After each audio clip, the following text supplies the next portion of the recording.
नमस्ते। बात करेंगे चरक संहिता के 3rd चैप्टर की, दैट इज़ आरगवधि अध्याय।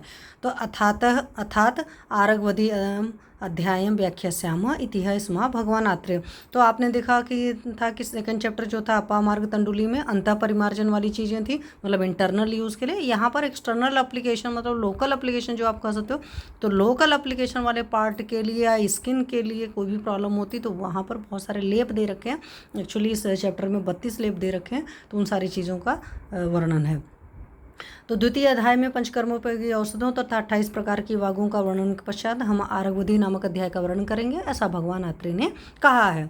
तो आरगवध षड्गज करंजो वासा गुड़ची मदनम हरिद्र श्रेया सुराव खदिरो धवच निम्बो बिडंगम करबीरत्वक ग्रंथिश्च भौर्जो लशुन शिरीष सलोमस गुगुलु कृष्णगंधे फणिज्यको वत्सक सप्तपर्णो पीलूनी कुष्ठम सुमन प्रवाला वचा हरेणुस्त्रिवृता निकुंभो भल्लात्कम गैरिकम अंजनम च मनः शिलाले गृहधूम एला काशी सलोद्रम लोद्र अर्जुन मुस्त सर्जा इत्यर्ध रूपर विहिता षडेते गोपित पीता पुनरेव पिष्टा सिद्धा परम सर्षप तैलयुक्ताश्चूर्ण प्रदेहा भिषजा प्रयुज्य कुष्ठानि कृक्षाणि नवम किलासम सुरेश लुप्तम कृटिभम सदर्दु भगंदर अर्शांस अपचिम स पामाम हन्यु प्रयुक्तास्त्व चिरा नराणाम।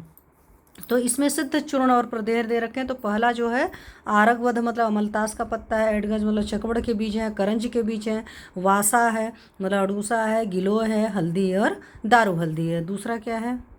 तो दूसरा है सराय मतलब नवनीत खोटी या गंधा बिरोजा कहते हैं। सुरान मतलब देवदारू है, खदिर है मतलब खैल की लकड़ी अथवा कत्था है, धौ की लकड़ी है, नीम की छाल है, वायबिडंग और कनेर की छाल है। तीसरा पत्र है भोजपत्र वृक्ष की गांठ है, लहसुन है, सिरस की छाल है, लोमस मतलब हीरा का शीश है, गुग्गुलू और कृष्णगंधा एंड लाल सजन की छाल है। फिर चौथा देंगे फणिजक मतलब वन तुलसी है, वत्सक मतलब कुटज की छाल है, सप्तपर्ण मतलब क्षतिवन की छाल है, पीलू कूट और चमेली की पत्तियां हैं। पांचवा में देखेंगे वच है, हरेणु मतलब रेणुका है, त्रिवृता है, निशोथ है, निकुंभ मतलब दंती जड़ है, भिलावा है, गेरू है, रंजन है या रसांजन है। छठा देखेंगे मैंसिल है, अरताल है, गृदुम घर का धुआं, इलायची, काशीस, लोद्र, अर्जुन की छाल, नागर मोथा एवं सर्जिया राल है। तो प्रयुक्त आधे आधे श्लोकों द्वारा निर्दिष्ट इन 6 औषधियों का चूर्ण करके गोपित्त की भावना देकर के मतलब गोरोचन की भावना देकर जब चूर्ण पीले रंग हो जाए तब उनको पुनः पीस करके सरसप के तेल में मिला करके लेप करें।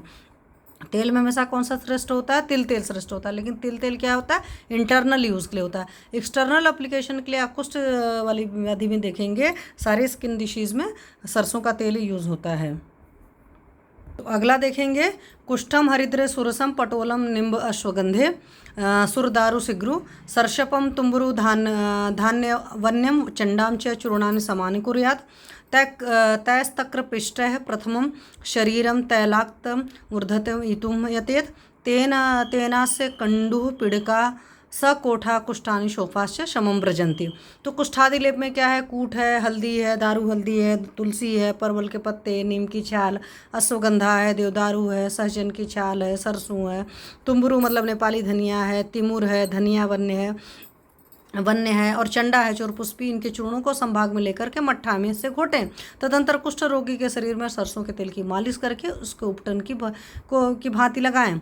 इससे उस रोगी के कंडू होता है मतलब ईचिंग वगैरह की प्रॉब्लम है, पीड़िका मतलब पिंपल्स वगैरह हो रहे हैं, कोट मतलब अर्टिकेरिया टाइप की प्रॉब्लम है, और कुष्ठ है, लेप्रोसी है तथा शोथ है, स्वेलिंग वगैरह है, इन सारी चीज़ों का शमन होता है। फिर अगले है कुष्ठादि चूर्ण। तो कुष्ठा अमृता संगक संग कटम कटेरी काशीस कंपिल्लक मुस्त्र लोध्रा सौगंधिकम सर्जरोशो बिडंगम मन शिलालय करबीरक्त्वक तैलाक्त गात्रस्य कृतानि चूर्णानि एतानि दद्याद अवचूर्णार्थम दद्रुः कंडु किटिभानि पामा विचर्चिका च तथैति शांतिम। तो इसमें देखेंगे कुष्ठादि चूर्ण में कूट है, गिलोय है, लीना थोथा या तुतिया है, कटम कटेरी मतलब दारू हल्दी को इन्होंने बोला हुआ है, काशीस है, कंपिल्लक है, नागरमोथा है, लोध्र है, गंधक है, राल है, वायबिडंग, मैंसिल, हरताल तथा कनेर की जड़ की छाल लेना है। इन सभी को संभाग लेकर चूर्ण कर लेना है। तदंतर रोगी के शरीर पर सरसों के तेल की मालिश करके चूर्ण को घाव पर अचूर्ण करना है, डस्टिंग करनी है। इसके प्रयोग से दद्रु मतलब दाद होता है, कंडू मतलब खुजली है, किटे मतलब कुष्ठ का एक भेद है, और पामा तथा चर्चिका जो है ये सब सारे रोगों की शांति होती है। फिर एक मनःशिलादिलेप है, तो मनःशिलादिलेप प्रथम और द्वितीय दोनों है। तो मनःशिलालेप मरिचानी तैलम अर्कम पह्य कुष्ठम हरप्रदेह। तो मैनशिल है, आल मतलब हरिताल हो गया, काली मिर्च और सरसों का तेल, और अर्क जो है मदार का दूध है। इन सबको एक साथ मिलाकर घोंटें, यह लेप कुष्ठ का विनाशक है। तो एक ये भी चीज़ है। फिर तुत्थादिलेप में क्या है, तुत्थम बिडंगम मरिचानी कुष्ठम लोध्रम च तद्वत समनः शिलम स्यात्। तो तुत्थ मतलब तुतिया है, वायबिडंग है, काली मिर्च है, कूट है, लोध्र है और मैनसिल तुत्थादि लेप है। इसको मनःशिलादि लेप के समान बनाएं तथा कुष्ठ रोगी पर प्रयोग करें। नेक्स्ट है रसांजनम सप्रपुनाड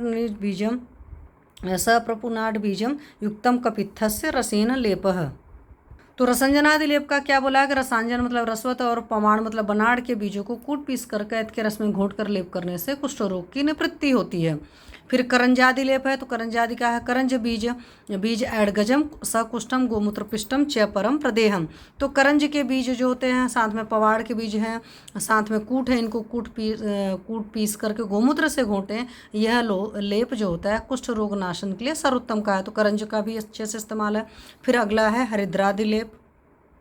तो हरिद्रादि लेप में क्या है, उभय हरिद्रे कुटजस्य बीजम करंज बीजम सुमनः प्रवालान त्वचम समध्याम हयमारकस्य लेपम तिलछारयुतम विदध्यात्। तो हरिद्रादि लेप में क्या है, उभय हरिद्र मतलब दोनों हल्दी मतलब है, हल्दी और दारू हल्दी है। कुटज के बीज मतलब इंद्र जो है, करंज के बीज हैं, हयमारक मतलब कनेर के छिलके हैं, तथा भीतरी लकड़ी और तिल नाल का छार, इन सबके चूर्ण को गोमूत्र में पीस करके इसका लेप कुष्ठ पर करें। अगला है मनःशिलादि लेप, प्रथम पहले था, अब द्वितीय है मनःशिला त्वक कुटजात सकुष्ठात सलोमश सैडगजः करंज ग्रंथिश्च भौर्जः करवीर मूलम चूर्णानि साध्यान्तु शोधकेन पलाश निर्दाह रसेन चापि कर्षोधृतान् आढ़क संमितेन दर्वी प्रलेपम प्रवदन्ति लेपम एतत् परम कुष्ठनिषूदनाय। तो मनःशिलादि लेप द्वितीय जो है मैंसिल है, इसमें कुरैया छाल है, कूट है, काशिस है, पवाड़ के बीज हैं, इनकी पत्तियां मूंगफली के आकार की होती हैं और बीज मेथी के सदृश होते हैं। करंज के बीज हैं, भोजपत्र के वृक्ष की गांठ है, कनेर की जड़ है। प्रत्येक औषधि का चूर्ण एक एक कर्स मतलब ले लेना है, 2-2 तोला। इनको पकाने के लिए तुशोधक अर्थात पलाश निर्दाह जो है रस एक आढ़क ले लेना है। तदंतर धीरे धीरे विधिपूर्वक इसको पकाए हैं। पकते पकते जब करछुल में लगने लगे उसे उतार कर रख लें। यह लेप कुष्ठनाशक योगों में सर्वोत्तम है। तो मनःशिलादि लेप जो द्वितीय है ये आप बना करके रख सकते हैं। जब मनःशिलादि लेप द्वितीय को बना कर रखे रहेंगे तब ही तो पेशेंट आएगा तो उसको इस्तेमाल कर सकते हैं और उसका फिर रिजल्ट देख सकते हैं। फिर अगला है पर्ण्यानि पिष्ट्वा चतुरंगलस्य तक्रेण पर्णानि अथ काकमाच्य तैलागत्र कात्रस्य नरस्य कुष्ठानि ऊर्धयेत छंदनश्छेदश्च। तो आरगवदादि लेप में कुष्ठ रोगी के शरीर पर सरसों के तेल लगाने के बाद चतुरंगल मतलब अमलता से आरगवद हो गया के पत्ते, काली मकोई के पत्ते और कनेर के पत्ते, इन सबको एकत्रित करके मठा में पीस करके लेप करें। इनको कुष्ठ द्वारा प्रभावित शरीरों पर लगवाएं। तो बहुत ईजी सा है। आप देखो इसमें चतुरंगल आपके आसपास मिल जाता है, काली मकोई भी मिल जाती है और कनेर के पत्ते मिल जाते हैं। उन सारी चीज़ को मट्ठे में लगाना, पीस करके लगाना है। सरसों का तेल पहले लगा करके तभी करना है, इस बात का ख्याल रखिए। आगे कोलादि लेप, कोलादि मतलब आपका बेर होता है।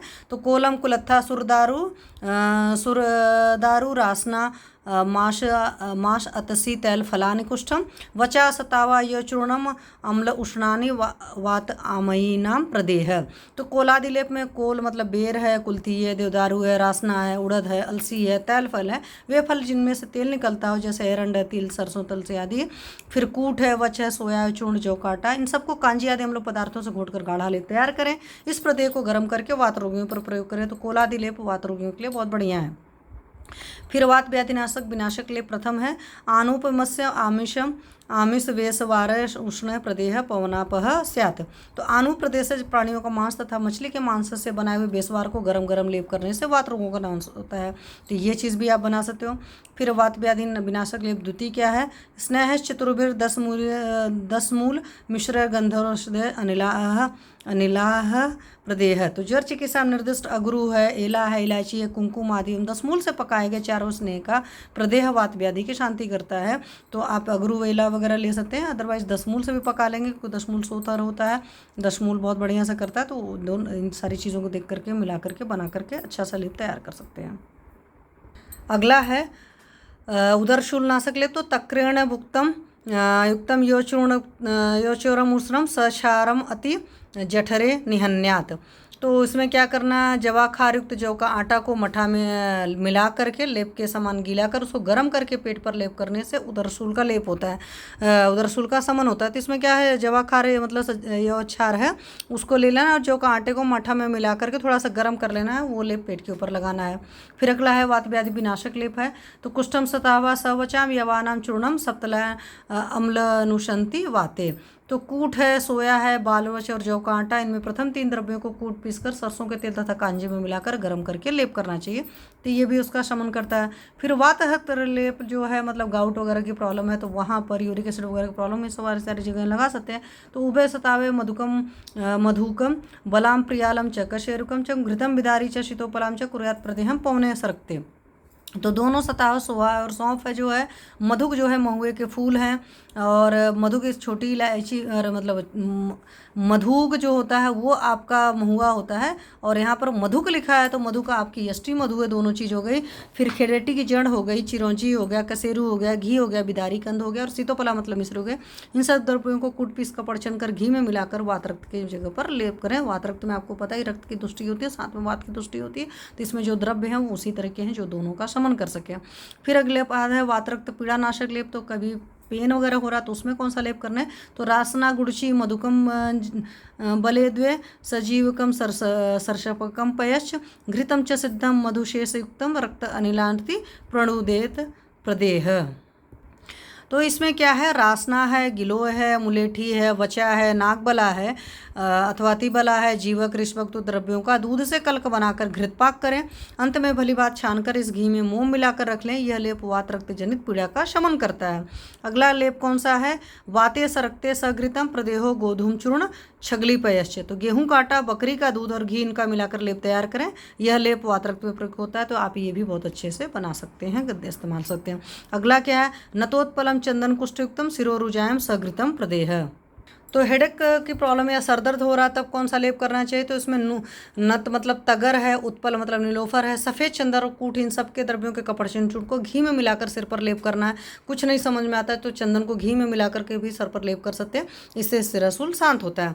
फिर सिरसूल नाशक प्रोपंडराद लेप क्या है, प्रोपंडरिकम सुरदारु कुष्ठम यष्टयानमेला कमलोत्पले च सिरोरुजायम सघृत प्रदेहो लोहैर का पद्मक चोरकश्च। तो पुंडरिया काठ है, देवदारू है, कूट है, मुलेठी है, छोटी इलायची है, सफ़ेद कमल है, नीलोफर है, लोह है, अगरू, सरका मतलब तृण विशेष है, पद्मारव और चोर पुष्पी, इन सबके कपड़ छनचूर्ण को घी में मिलाकर सिरसूल में लेप करना चाहिए। तो आप ये चीज़ भी कर सकते हैं। आप इनमें सारे द्रव्य मिलते तो सारे द्रव्य यूज कर सकते हैं, थोड़े मिलते तो थोड़े कर सकते हैं। अदरवाइज आप अकेले अगर आप कुछ नहीं समझ में आ रहा है और पित्त की गर्मी की वजह से बहुत ज़्यादा सिरसूल हो रहा है तो वहाँ पर यष्टि मधु और छोटी इलायची को अच्छे से यूज़ कर सकते हैं, उससे भी आपको घी में मिला करके लेप करेंगे तो आराम आ जाएगा। अगला है पार्श्वशूल नाशक रासनादि लेप। तो रासना हरिद्रे नलतम सतावे द्वे देवदारुवाणी सितोपला च जीवंती मूलम सघृतम सतैलम आलेपनम पार्श्वरुजासु कोष्णम। तो इसमें क्या है, रासना है, हल्दी है, दारू हल्दी है, नलद है, जटामांसी है, सोया है, सौंफ है, साथ में देवदारू है, सीतोपला है, मिश्री है और जीवंती मूल इनके कपड़चूर्ण को घी तथा तेल में मिलाकर पसलियों के दर्द में गुनगुना लेप करना चाहिए। अगर आपको साइड में पेन हो रहा है तो वहाँ पर इस लेप को यूज़ कर सकते हैं। फिर उसी तरह दाह शांतिकारक शैवाल आदि लेप क्या है, शैवाल, पद्म, उत्पल, वेत्र तुंग, प्रोपोंड्रिक आणी, अमृणाल, लोध्रम, प्रियंगुका प्रियंगुला के चंदनाने निर्वापण स्यात सघृत प्रदेह। मतलब आप इस तरह के लेप को अपने पेशेंट में यूज़ कर सकते हैं बहुत अच्छी तरीके से। तो दाह शांतिकारक शैवाल आदि लेप में शैवाल सिंवार है, कमल है, नील कमल है, बेत की जड़ है, तुंग मतलब पुन्नाग या नागकेसर है, पुंडरीक काष्ठ है, पुंडरिया काठ है, अमृडाल है, खस, लोध्र, प्रियंगु, काले कालिया काठ, अगरूब है तथा सफ़ेद चंदन, इन सबको कूट पीस कर कपड़चन चूर्ण करके घी में घोट कर लेप तैयार करें। इनके प्रयोग से दाह की निवृत्ति होती है। जहाँ पर भी जैसे हस्तपाद दाह हो रहा था आप वहाँ सारे भी यूज़ कर सकते हो, सर में लग रहा है कि बहुत दाह हो रहा था आप वहाँ पर भी इसको यूज़ कर सकते हैं, मतलब माथे उथे पर। फिर दाह शामक सितादि लेप क्या है, सितालता वेतस पद्मकानी अष्टवान ऐन्द्री नलिलानी दुर्वा यवास मूलम कुशकाशयोश्च निर्वापण स्याज जलम एरकाच। तो सीता मतलब मिश्री हो गया, लता हो गया, मजीठ, बेत की जड़ हो गया, पद्मारक क्या, मुलेठी हो गया, इंद्रायण हो गया, नलिन हो गया, दूब हो गया, जवासक जड़ हो गई, कुशमूल हो गई, कासमूल हो गई, जल मतलब सुगंधवाला हो गया, और एरका मतलब तृण हो गया। तो एरका मतलब तृण विशेष था। इन सबको बारीक पीसकर घी अथवा जल के साथ लेप करने से दाह की शांति होती है। निर्वापण का असर मतलब निर्वापण करना, छिड़कने वगैरह के लिए भी आप इसको बड़े अच्छे से यूज़ कर सकते हैं सारी चीज़ें। फिर शीतनाशक शैलयादि लेप है। तो शैलेयम एला गुरुणी एला गुरुणी सकुष्ठे चंडाम नतम त्वक सुरुदारु रासना शीतम निहंत्याद चिरात प्रदेह हो। तो शैले मतलब छरीला हो गया, छोटी इलायची हो गई, आगरू हो गया, कूठ, चंडा मतलब चोरपुष्पी हो गया, नत, तगर, त्वक मतलब दालचीनी, देवदारू, रासना, इन सबका कपड़ चुन कर घी अथवा जल के साथ लेप करने से शीत का विनाश होता है। तो बहुत ठंडी लग रही है तो आप वहाँ पर इसको यूज़ कर सकते हैं। फिर अगर आप विषनाशक शीर्षादि लेप, तो विषम शीर्षास्तु ससिंधुवार, तो आपको पता है शीरीष जो होता है विषग्न द्रव्यम श्रेष्ठ होता है। तो शिरस की छाल तथा निर्गुंडी सी वाली म्यूणी का लेप विष का नाश करता है। फिर अगले बाद क्या है, त्वग दोष हर शीर्षादि लेप। तो शीरीषाला मज्जक हेम लोध्रस त्वग दोष संसेवद हरह प्रघर्ष। तो इसमें क्या है, शिरीष मतलब शिरीष की छाल है, लामज्जक मतलब खस है, खेम मतलब सर और लोध्र, इनके चूर्ण को त्वचा पर मलने से त्वचा के रोग और पसीना तथा उससे उत्पन्न दुर्गंधि का विनाश होता है। फिर शरीर दुर्गंधि और पत्र प्रदाति प्रदेह क्या है, पत्र अंबु लोध्र अभय चंदनानी शरीर दुर्गंधहर प्रदेह है। तो पत्र मतलब तेज पत्ता, अंबु मतलब गंधवाला, लोध्र अभय मतलब खस तथा सफेद चंदन, इन सबको मिलाकर बनाया हुआ प्रदेह लेप शरीर की दुर्गंधि का नाश करता है। उक्त सभी सुगंधित द्रव्य हैं, अतः इनका आलेपन दुर्गंधि नाशक होता है। तो कई सारे लोग को देखते हो बॉडी में बहुत ज़्यादा स्मेल आती है, तो उनके लिए आप इस चीज़ को बना करके दे सकते हैं। तत्र श्लोक इहा त्रिजः सिद्धतम सिद्धमानुवाच द्वात्रिंशतम सिद्ध महर्षि पूज्य चूर्ण प्रदेयान विविध आमयज्ञान आरघवदीये जगतो हितार्थम इति अग्निवेशकृते तंत्रे चरक प्रति संस्कृते सूत्रस्थाने भेषज चतुर्थ के आरघवदीयो नाम तृतीय अध्याय। तो आरघवदी नामक इस अध्याय में सिद्ध गणों तथा महर्षियों से पूज्य आत्रेय मुनि ने संसार के कल्याण के लिए विविध व्यासियों के विनाशक सिद्धतम, जिनके संबंध में किसी प्रकार का संदेह नहीं किया जा सकता, अर्थात महर्षियों द्वारा अनुभूत चूर्ण तथा प्रदेहों का उपदेश किया है।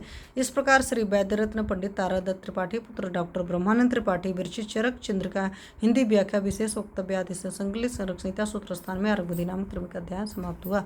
Thank you.